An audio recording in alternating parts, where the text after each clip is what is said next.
Welcome back to another universe of adventure. There's so many things to talk about and so little point to it. Do you ever feel like the whole world is just a conspiracy and you're just living your life and it doesn't really matter which conspiracy you choose to believe in? They're all frauds perpetuated by three-letter agencies and deep state elite. I think it's also interesting that you can't talk about politics without getting censored on certain platforms that start with Y. Like, you start talking about the idea that elections are rigged or anything like that, you're going to get deplatformed. Anyway, who cares? Who cares that we live in a crazy world? Might as well just get your money right and live right. It's interesting that the brain will come to different conclusions depending on which state of parameters you're considering at the time. Like, you're worried about your family, so you're willing to make a different set of trade-offs. But you worry about the world, and you're willing to take a risk to try to make the world better. And you worry about yourself because you feel like, fuck it, then, I might as well just try to take care of me because nobody else is going to. Or, I want to be happy, and suddenly you're not willing to put up with other bullshit. It's just the crazy world that we live in. But I'm not really entertaining enough for anybody to watch this video. I know for a fact it's a waste of time.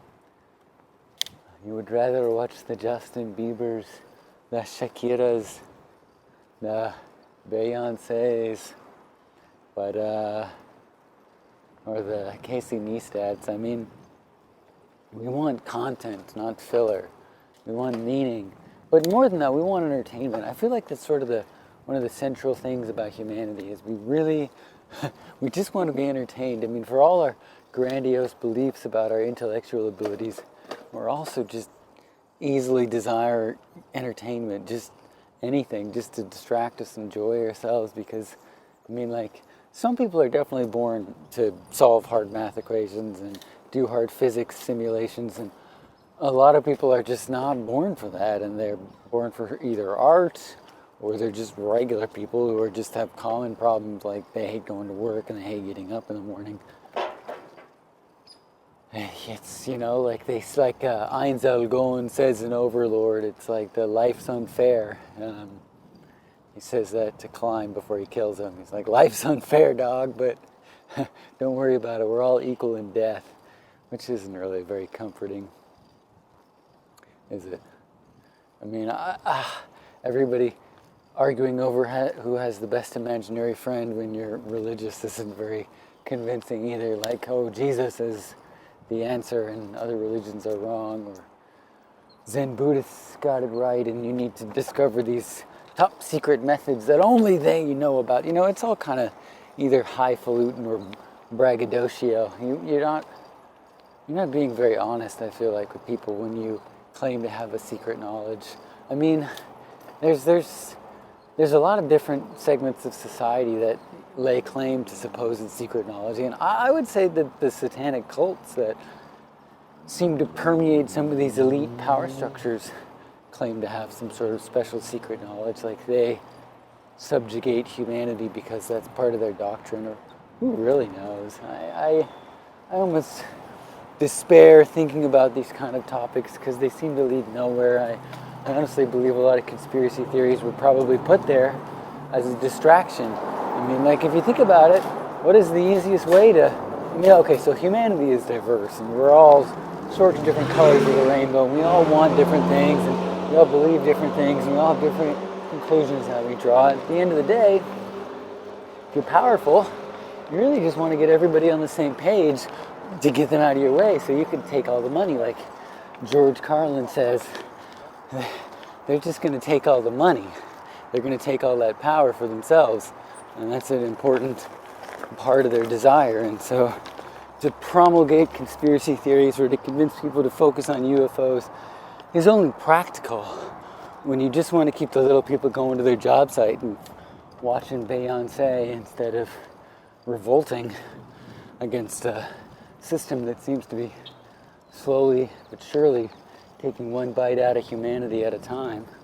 The depravity that's being pushed on the modern world, that it's so saddening. I mean, wouldn't you rather live in a world with clean water and fresh organic foods and people that are happy, people that aren't being forced into a system and jobs that they don't want to do, that don't actually improve the world, that really just support a power structure it's like a pyramid that all just leads up to the top of the pyramid. I mean, you and I both know that there's good things about this world. We're not. I mean, I live in a Western country, and I live with a lot of good things, right? Because I'm privileged in that way. But that doesn't change the fundamental nature of things. It just is the particular brand of the system that I'm part of. And it's not gonna change what's really happening. I mean, I'm stuck in this. In other words, I'm stuck in the system too. Like, I could just as easily focus my time on a video game and think that's important, or in many ways, making more money is just another version of a video game. I mean, all this stuff is so meaningless. Like having a nicer bike, having a nicer car, having a nicer house, having a nicer family. I mean, in a world that's systematically broken, what do you really gain? I mean, you don't have a functional family unit. You don't have a functional society. I mean, the housing is full of chemicals and pesticides. Your job is supporting a system that doesn't go anywhere good. The stock market and the Milton Friedman premise of the corporation making the most money possible is the best possible good for society. Well, that's so flawed, man. I mean, I'm no anti-capitalist, but we can't get into this game of reductionism, of just focusing on sort of over-literalism. We want to have a living truth. We want to have a well-thought-out world rather than a reductionist system that doesn't care about the reality and instead focuses on humans like they're externalities. I don't feel like an externality. And also, I mean, this hyper-focus on humanity when the world itself is just being decimated and not cared for, and all the creatures on it are abused, and even poorer people in other countries are super abused. I mean, there's a reason to focus on humanity. It's because we truly are at the apex of this particular little world. And if we get our own ball of wax together, then we can maybe make some positive change. And I don't think anybody really knows what that looks like. I mean, you have the Klaus Schwabs and the Yuval Hararis acting like Bond villains. They push their agenda relentlessly, and they're cunning in their ability to do so. But I don't think most people would really want to live in that world. It seems to me like that's a world of shackles and reducing the soul to simply a physical process that they can control. And it's a multi-pronged attack. It's a systematic approach of degrading your humanity. And it's not just as simple as that too. There's gradations to how you explain the world, and any explanation is incomplete. Like if you go back to more of a Hegelian dialectic, where you have revolutions around the truth. You start with the truth, and then you come to an opposite explanation of things, but then you come back to the original truth, but with a new perspective.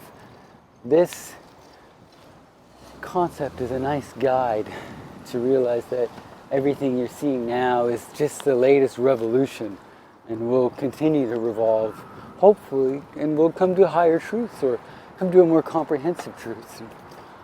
I would love to see that, because I don't like the idea of just simply being somebody who's going to die and had no meaning, or that I need to believe in Christianity and a God to have some meaning. I'd instead like to be able to find something in the here and now, and be able to have a more holistic attitude about things. I just want to be alive in a real way. I guess that's why I see myself in the school of mystery, where anybody who claims to know the truth is fine, but there's more to it than that. There's always more things to look into. I mean, Sure, there might be a Christian God and Jesus might have lived. That's fine. But is that like the end? Is the Bible the end? No. There's got to be more. I mean, if you look in any direction, you'll see there's infinite depth, or seemingly infinite depth. That's all I mean by being part of the school of mystery, is that you don't get to just have an endpoint. Everything exists along a continuum. All right, I guess that's all I have to say for now. Bye-bye. Bye-bye.